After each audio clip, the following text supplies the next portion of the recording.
Ce n'est pas seulement une histoire de coton.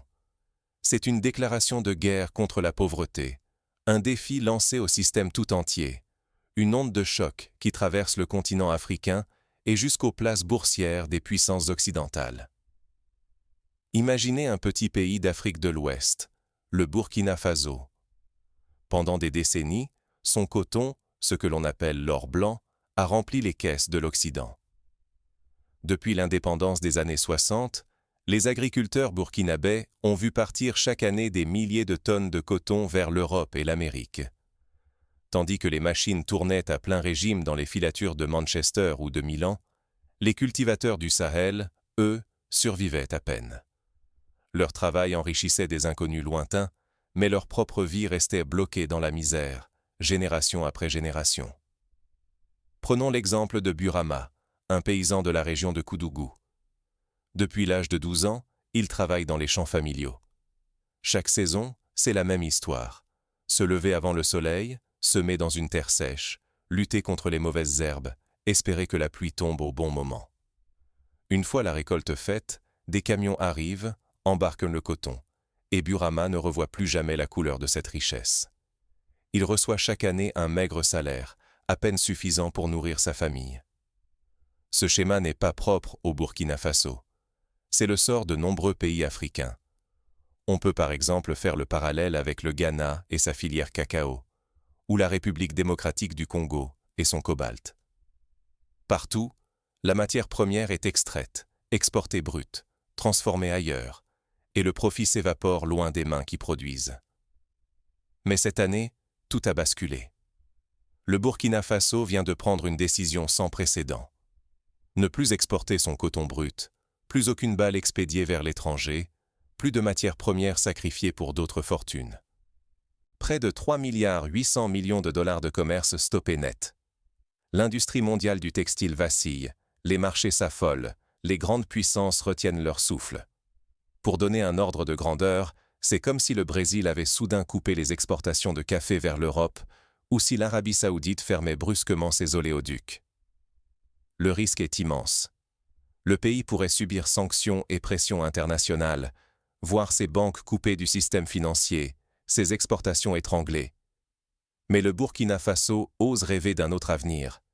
Il ne s'agit pas seulement d'argent, c'est la dignité, l'autonomie et la possibilité de briser un destin imposé qui sont en jeu. Comment un peuple, un leader et une simple fibre ont-ils déclenché une révolution silencieuse? Pour comprendre ce séisme, il faut revenir à l'origine de cette révolte, là où tout a commencé. Qui a osé défier l'ordre établi et pourquoi? Depuis des générations, les Burkinabés voient le fruit de leur labeur partir au loin, se transformer en richesse pour d'autres. Le coton du Burkina Faso, ce précieux or blanc, traverse les mers. Mais la fortune ne revient jamais à ceux qui l'ont semé, récolté, rêvé sous le soleil brûlant du Sahel. Le Burkina Faso, petit pays enclavé d'Afrique de l'Ouest, lutte contre une terre avare et un climat implacable. Pourtant, ses habitants sont plus endurants que la sécheresse. Chaque saison, des milliers d'agriculteurs comme Burama, un homme aux mains dures et au regard usé, se lèvent avant l'aube. Ils sèment, désherbent, récoltent le coton, jour après jour, accrochés à l'espoir que chaque fibre blanche changera leur vie. Pour beaucoup, le coton est plus qu'une culture. C'est une tradition, un héritage familial transmis de père en fils, de mère en fille. Mais la récompense demeure infime. Année après année, le coton quitte le pays, vendu brut à l'étranger. Là-bas, il devient tissu de luxe, chemises raffinées, draps coûteux. Les usines d'Europe ou d'Amérique encaissent les profits, pendant que Burama et ses voisins peinent à remplir une marmite. Ce n'est pas un commerce équitable. C'est une vieille injustice qui ne faiblit pas. On retrouve la même logique dans l'histoire du caoutchouc, au Congo, au XIXe siècle. Des milliers de tonnes extraites par la sueur et le sang, mais transformées en richesses ailleurs, laissant sur place pauvreté et ressentiment. Les manuels d'histoire évoquent ces drames, mais ils continuent sous d'autres formes, plus subtiles, aujourd'hui encore. Ce modèle inégal a écrasé les rêves des cultivateurs. La richesse s'envole, la pauvreté s'installe pour rester. Les Burkinabés travaillent sans relâche, mais restent enfermés dans un cercle vicieux.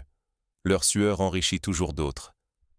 Tant que le coton part sans être transformé ici, le pays demeure dépendant, soumis aux règles d'acheteurs lointains. Si rien ne bouge, la jeunesse verra l'avenir se dissoudre lentement.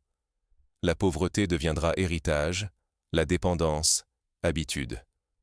Le Burkina Faso restera dans l'ombre, condamné à exporter son espoir et importer la misère. Pourtant, une année a tout changé. Un homme s'est dressé, a refusé la fatalité. Et soudain, la page s'est retournée. Ce fut comme un écho des grandes figures de l'histoire africaine. Thomas Sankara, Kwame Nkrumah, Patrice Lumumba. Chaque génération a besoin de son rebelle, de celui qui ose dire non quand tout le monde se tait. Tout a commencé le jour où Bourama a entendu parler d'une initiative inédite. Pour la première fois, l'idée de transformer le coton sur place a fait vibrer le village. Un boutiquier du marché racontait qu'à Bobo-Dioulasso, une nouvelle usine allait bientôt ouvrir. Certains étaient sceptiques, d'autres y voyaient enfin une chance de changer leur destin. Et si la force de dire non pouvait bouleverser un pays plus sûrement qu'une arme? Cette année, le Burkina Faso n'a pas seulement refusé. Il a rompu avec l'exportation du coton brut, avec la pauvreté tissée de ballots, avec la dignité vendue à bas prix. Devant une foule serrée à Ouagadougou, le président Ibrahim Traoré proclame « Notre coton reste ici, notre dignité reste ici ». Un choc, un séisme, un couperet qui tranche avec le passé. On n'avait pas entendu un tel discours depuis les années de l'indépendance. Le coton blanc, longtemps symbole d'amertume pour les paysans du Sahel, se dresse désormais comme un étendard. Un plan colossal s'annonce, bâtir 4 raffineries géantes à Bobo-Dioulasso, Koudougou, à la frontière nigérienne et dans la capitale. Plus question de voir partir le coton sans qu'il soit transformé, sans qu'il enrichisse le pays, sans qu'il nourrisse ses enfants. Avec cette décision, le gouvernement promet la création de 200 000 emplois. 200 000 foyers pour qui la dignité n'est plus un rêve lointain.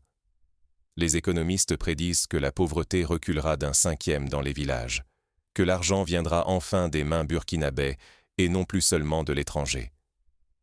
Pour financer ce saut, le Burkina Faso n'est pas seul. Le Mali, le Niger, la Guinée, tous membres de l'Alliance des États du Sahel s'engagent à soutenir l'effort, financièrement et techniquement. Ensemble, ils visent une souveraineté industrielle, une Afrique qui ne brade plus son avenir à prix cassé. Cette coopération rappelle l'esprit du panafricanisme, ce rêve d'unité et d'entraide qui animait les leaders du siècle dernier. Mais le choc se propage. En quelques jours, plusieurs compagnies européennes rompent leurs contrats. Les menaces de sanctions tombent, drues, sur Ouagadougou. À Paris, à Washington, la colère gronde. Perdre ce coton bon marché, cette main-d'œuvre invisible, est inacceptable. Les médias occidentaux hurlent au suicide économique. Sur les plateaux télé, on annonce la ruine, la fuite des investisseurs, le spectre de la misère. L'Occident frappe vite. Hausse des tarifs douaniers, pression diplomatique, articles alarmistes en rafale. Des experts jurent que ce petit pays du Sahel va s'écraser face au marché mondial. Pour certains, c'est de l'orgueil aveugle. Pour d'autres, un acte de folie. Le risque est immense. Isolement, rupture des partenariats, tempête économique. Mais pour le Burkina Faso, c'est l'occasion inespérée de reprendre la main sur son destin. Résistera-t-il ou fléchira-t-il? Tout se joue maintenant. Pour la première fois, le pays ne vend pas son coton. Il vend son indépendance. Mais la riposte n'est pas venue que de l'étranger. À l'intérieur aussi, la tempête se lève. Dans l'ombre des usines et des champs, certains redoutent déjà le prix à payer. Les tensions internes menacent de tout faire basculer. Certains propriétaires terriens, habitués à vendre leur coton à des négociants étrangers, voient leurs marges bouleversées. Des syndicats s'inquiètent pour la transition. Comment former les ouvriers? Où trouver les machines de pointe? Comment garantir la qualité? Pour répondre à ces défis, le gouvernement a mis en place des formations gratuites dans chaque chef-lieu de région. On y apprend les techniques de filature, de tissage, mais aussi la gestion d'entreprise et la négociation commerciale. Des ingénieurs turcs et chinois sont venus former les premiers cadres burkinabés. On a même vu des coopératives féminines se transformer en PME exportatrices en quelques mois. Face à la tempête, le Burkina Faso décide d'écrire ses propres lois. Alors que le monde entier prédisait son effondrement, le pays se lève, prêt à transformer la crise en une aube nouvelle. Dans les villes et les villages, l'espoir prend racine. Usines neuves, machines en marche. Pour la première fois, le coton ne quitte plus le pays sous forme de ballots bruts. Désormais, ce sont des fils, des tissus, des vêtements pensés et façonnés localement, qui naissent des ateliers burkinabés. Les marchés de Bobo Dioulasso, autrefois remplis de tissus importés, proposent désormais des pagnes 100% Faso. Partout, on voit éclore de nouveaux métiers, tisserands, couturières, techniciens. Des dizaines de milliers de familles sentent leur quotidien basculer. L'économie locale s'éveille, galvanisée par une chaîne de valeur autrefois dissoute à l'étranger. Les marchés débordent de créations 100% Faso. Plus besoin d'importer à prix d'or, tout est fait sur place. Mais le pays ne s'enferme pas. De nouveaux alliés se joignent à l'aventure. La Chine, la Turquie, mais aussi des voisins comme le Mali et le Niger. Ils investissent dans les usines, formant des ingénieurs, ouvrent des routes commerciales inédites. Cette solidarité inattendue bouscule les équilibres mondiaux et offre au Burkina Faso des alternatives face à l'Occident. L'effet domino s'enclenche vite. D'autres pays africains observent cette renaissance et murmurent « Pourquoi pas nous ?» Le débat enfle sur tout le continent, réveillant rêves et doutes. Si le Burkina ose, d'autres pourraient suivre. Au Sénégal, à la Côte d'Ivoire, au Togo, des associations de producteurs se réunissent pour étudier la stratégie burkinabé. Des experts de la Banque africaine de développement publient des rapports sur la renaissance textile africaine. Bien sûr, les sanctions occidentales frappent fort. Hausse des prix, restrictions, pression sur la monnaie. La vie devient plus difficile, certains équipements manquent, tout coûte plus cher. Mais la population résiste, portée par une fierté nationale nouvelle. Dans les rues de Ouagadougou, on chante que la dignité n'a pas de prix. Sur la scène internationale, le modèle burkinabé divise, mais fascine. L'Afrique peut-elle vraiment reprendre ses richesses en main? Le risque est colossal. L'échec aurait signifié ruine et retour à la dépendance. Mais la réussite insuffle un espoir neuf, pas seulement pour le Burkina Faso, mais pour tout un continent. À chaque vêtement cousu, à chaque atelier ouvert, c'est une page d'histoire africaine qui s'écrit. Mais derrière cette renaissance, des tensions grondent encore. Le chemin de l'indépendance n'est pas sans obstacles ni sacrifices. Ce n'est pas seulement une victoire économique. C'est une renaissance collective, un souffle neuf qui traverse chaque village. Dans les campagnes du Burkina Faso, la dignité change de visage. Les enfants apprennent à l'école l'histoire du coton, le tissage, l'art de transformer ce que la terre leur donne. La réussite ne s'affiche plus dans les marques étrangères, mais dans la fierté de porter une chemise frappée du label Faso. À Ouagadougou, les soldats portent des uniformes cousus ici, symbole d'un pays qui refuse la dépendance. Dans les rues, les tenues locales sont devenues le signe du succès. Toute une génération se réinvente, fil après fil, sur les métiers à tisser des coopératives. Les coopératives féminines, autrefois petites et discrètes, prospèrent désormais. Les femmes y dirigent l'économie du coton, prennent la parole lors des assemblées, fixent les prix, négocient avec les usines. Le coton, jadis simple matière première, devient le fil conducteur d'une révolution sociale. On ne vend plus seulement une fibre, mais une histoire et un espoir partagé. Même l'école change. Les vieux manuels importés cèdent la place à des ateliers de couture. Les enfants apprennent que leur avenir est entre leurs mains, non sur un bateau vers l'Europe ou l'Amérique. On enseigne que la souveraineté, c'est de maîtriser son outil de travail, son commerce, sa mémoire. Ce choix n'est pas sans risque. Tout un peuple saisit son destin, osant rompre avec l'ordre mondial établi. Mais au bout du chemin, la promesse est là. La richesse naît ici, reste ici, et l'autonomie se gagne au prix du courage partagé. Le souffle du Burkina Faso ne s'arrête pas aux frontières. La révolte du coton inspire le Mali, le Niger, le Ghana, où les jeunes réclament le droit de suivre la même voie. L'Afrique de l'Ouest découvre qu'elle peut inventer son futur sans attendre la permission de quiconque. Le coton n'est plus une simple plante. Il devient étendard d'une identité retrouvée, d'un espoir contagieux. La révolte du Burkina Faso résonne, questionne et réveille tout un continent. Mais la riposte ne tarde pas. Ceux qui perdèrent leur mainmise sur le coton ne comptent pas abandonner sans lutter. Les premières pressions, plus sourdes, commencent à se faire sentir. On parle de cyberattaques contre les systèmes informatiques des nouvelles usines, de campagnes de désinformation sur les réseaux sociaux, de tentatives de corruption de responsables locaux. Pour faire face, les autorités burkinabais mettent en place un plan de résilience. Des partenariats sont noués avec des sociétés de cybersécurité turques. Des ateliers de formation à la désinformation sont organisés dans les écoles. On crée même une brigade du coton, une équipe d'experts chargée de surveiller la qualité, la traçabilité et la réputation des produits sur les marchés internationaux. Et si le véritable pouvoir résidait dans la capacité de façonner soi-même sa destinée? Le Burkina Faso, modeste pays enclavé d'Afrique de l'Ouest, ose aujourd'hui bouleverser l'ordre mondial. Pendant des décennies, son coton traversait océans et frontières, enrichissant d'autres peuples, tandis que les mains qui le cultivaient restaient vides et fatiguées. Mais désormais, la nation dit stop. Il n'est plus question de laisser filer cette richesse brute.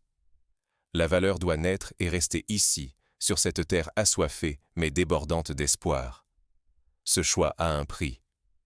Le Burkina Faso est désormais sous la loupe du monde entier. Les puissances économiques observent certaines menaces de représailles, d'isolement, de sanctions. Pourtant, au-delà des chiffres, il s'agit d'une bataille pour la dignité, la justice et l'exemple.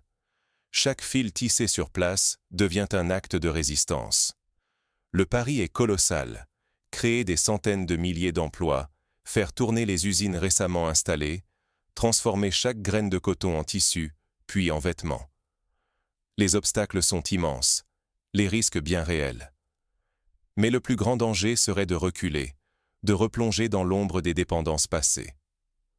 Ce mouvement nous oblige à repenser la notion de valeur.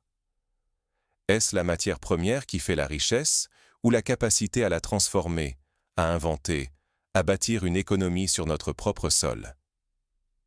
L'histoire montre que les pays qui ont réussi leur industrialisation, comme la Corée du Sud, le Japon ou l'Allemagne après-guerre, ont toujours commencé par transformer eux-mêmes leurs ressources.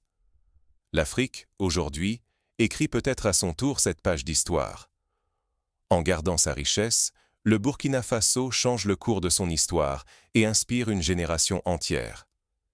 Il prouve qu'un peuple peut choisir la voie la plus exigeante, celle qui réclame patience, courage et solidarité. Ce n'est plus seulement une rupture avec l'ancien système, c'est un appel lancé à tous les peuples à oser bâtir leur avenir. Les regards du monde entier sont tournés vers Ouagadougou. Le pari est lancé. Plus que du coton, c'est la capacité d'une nation à écrire sa légende et à redéfinir la notion de valeur qui se joue ici. Alors, que pouvons-nous apprendre de cette révolution silencieuse? Que chacun, à son échelle, peut transformer l'injustice en force. Que la souveraineté n'est pas un don, mais une conquête. Que les rêves, même semés dans la poussière du Sahel, peuvent éclore en révolution. Le Burkina Faso a ouvert une voie. À nous tous de la suivre, de l'enrichir, de ne jamais laisser la pauvreté dicter nos destins. La vraie question désormais, qui osera, demain, tisser